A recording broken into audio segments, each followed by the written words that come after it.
Med Brasil, Jornal de Ciências Médicas, jornalismo para médicos, médicas, acadêmicas e acadêmicos de medicina.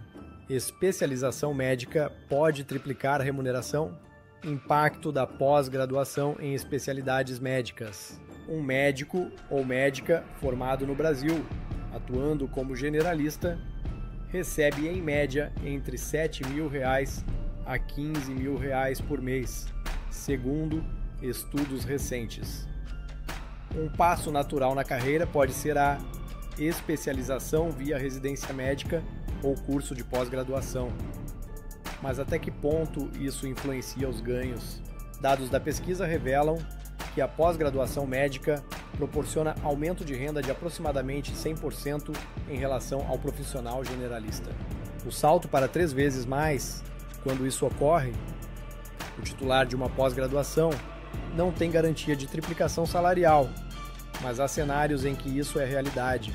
Em áreas como cardiologia, psiquiatria e medicina intensiva, os ganhos também se aproximam da faixa de R$ 25.000 a R$ 30.000 mensais, sobretudo para quem já soma anos de prática e múltiplas qualificações.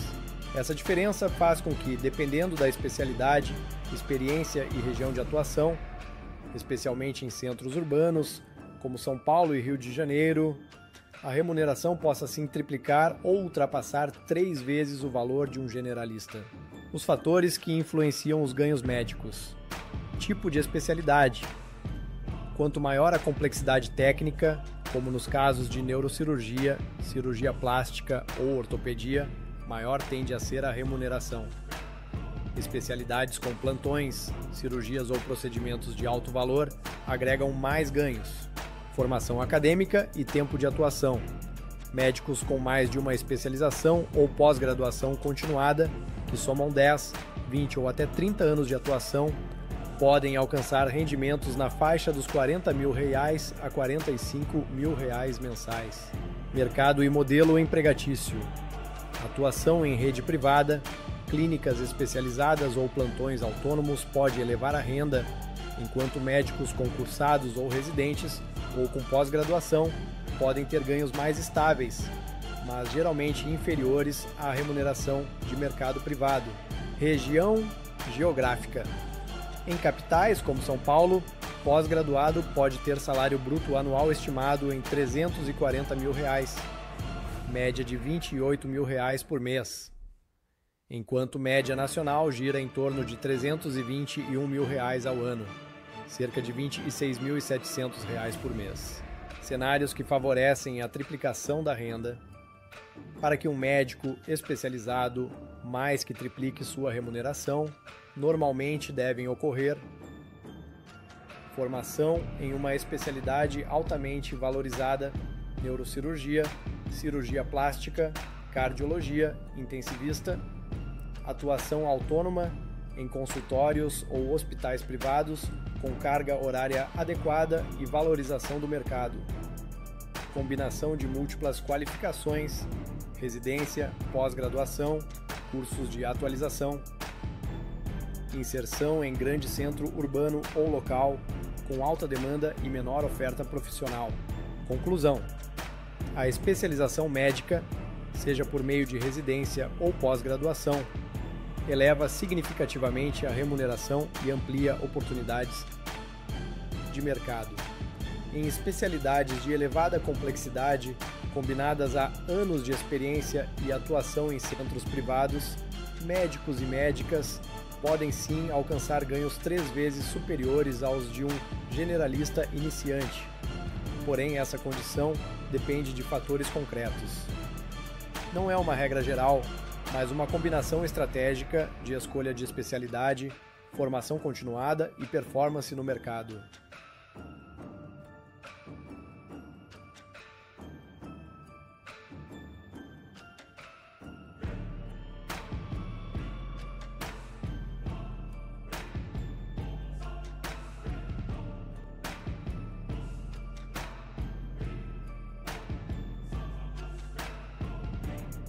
Alguns segundos para nosso anúncio institucional e logo depois mais uma matéria de impacto. Nem sempre é fácil saber qual caminho seguir depois da graduação. Residência, pós, esperar mais um ano, continuar atendendo como generalista, mas quando você encontra uma formação presencial, com prática real em 18 especialidades e um corpo docente que já formou mais de 80 mil médicas e médicos, a decisão ganha outro peso. Na Med Brasil, você encontra aulas presenciais, pacientes reais triados do SUS, conteúdo técnico atualizado e preparo para concursos e prova de título. Tudo isso com o suporte de quem entende o valor dessa escolha. As turmas iniciam em fevereiro e estão com vagas limitadas. A matrícula está com condição especial para pagamento com pontualidade, 30 vezes de R$ 2.525,32 ou 48 vezes de R$ 1.578,33 para cliente Santander. Idólatra política. Como tratar pacientes que dedicam tempo e atenção ao político idolatrado, causando conflitos familiares. O fenômeno da idolatria política, isto é, a veneração intensa e emocional por figuras políticas, tem ganhado atenção não apenas na sociologia e ciência política, mas também na psiquiatria e psicologia clínica. Este artigo explora os desafios terapêuticos ao lidar com pacientes que dedicam tempo excessivo a tais figuras, muitas vezes em detrimento do convívio familiar e da saúde mental. Definindo idolatria política. Estudos recentes sobre o tema apontam que a idolatria política é diferente de apoio ideológico. Ela envolve adoração simbólica de um líder político como uma figura quase divina, com veneração emocional que pode ultrapassar a esfera racional. Esse comportamento tem consequências sociais graves, como a fragilização da democracia, ao reduzir o pensamento crítico e individual, quando a idolatria política torna-se clínica.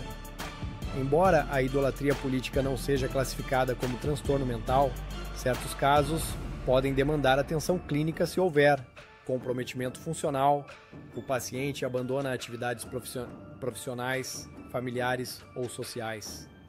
Obsessão com o político idolatrado, pautando todo o discurso e atividade diária, conflitos severos em ambiente familiar, inclusive manifestações de agressividade ou recusa em diálogo racional.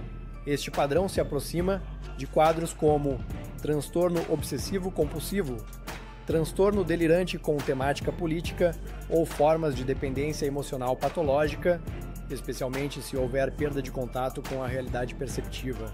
Abordagens terapêuticas integradas, avaliação clínica e diagnóstico diferencial.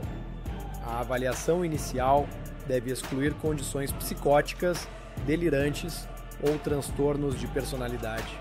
Também são essenciais a anamnese e entrevistas sobre crenças políticas e sua prevalência no cotidiano do paciente. História espiritual e religiosa. No Brasil, recomenda-se incluir uma história espiritual, religiosa, na avaliação clínica, conforme diretrizes nacionais. A abordagem deve considerar religiosidade como aspecto relevante da identidade, mas diferenciar crenças saudáveis daquelas que atrapalham a funcionalidade do paciente. Psicoterapia focada em reconstrução de vínculos familiares. Utilizar terapia familiar sistêmica com foco em reconectar o paciente com seus laços de afeto e rotina familiar. Trabalhar empatia com os familiares afetados por discussões políticas. Estabelecer limites entre convicção ideológica e convívio saudável. Terapia cognitivo-comportamental, TCC, ajuda a reestruturar distorções cognitivas associadas ao pensamento político extremo, reduzir comportamento obsessivo, consumo compulsivo de mídias e redes sociais, promover atividades alternativas com foco em autocuidado, intervenções em espiritualidade, quando apropriado, colaborar com líderes religiosos ou espirituais acolhedores que promovam fé sem glorificação de figuras humanas em detrimento de vínculos familiares ou sociais. Isso evita sofrimento por idolatria emocional, impactos observados e riscos sociais. A idolatria política exacerbada pode levar a ruptura de relações familiares com episódios de isolamento ou agressão emocional, perda de habilidades sociais e do senso de comunidade, risco de envolvimento em grupos radicais ou intolerantes, com impacto na saúde mental do indivíduo e de seu entorno. No Brasil, esse fenômeno também demanda atenção no contexto da psiquiatria democrática, questão amplificada pela forte polarização política e disseminação nas redes sociais. Casos emblemáticos, lições da psiquiatria política. Em contextos extremos, governos autoritários já utilizaram a psiquiatria para caracterizar dissidentes políticos como doentes mentais, conforme ocorreu na União Soviética e na China, onde críticas ao regime eram definidas como patologias, como a esquizofrenia lenta. Esses casos evidenciam o perigo da medicalização da crença política, mas também a importância da ética clínica rigorosa, modelo de cuidado multidisciplinar. A resposta ideal envolve um time integrado de psiquiatras para avaliação e, se necessário, medicação, psicólogos clínicos para intervenção psicoterapêutica, assistentes sociais para apoiar reintegração familiar e comunitária, lideranças religiosas éticas que promovam suporte espiritual saudável. Conclusão: a idolatria política, por si só, não configura um transtorno psiquiátrico. No entanto, quando se torna obsessiva, compromete a saúde mental e as relações familiares e deve ser tratada com abordagem integrada que combine diagnóstico clínico, psicoterapia, apoio familiar e consideração cuidadosa da espiritualidade. O objetivo não é patologizar o engajamento político, mas resgatar o equilíbrio emocional e social do paciente.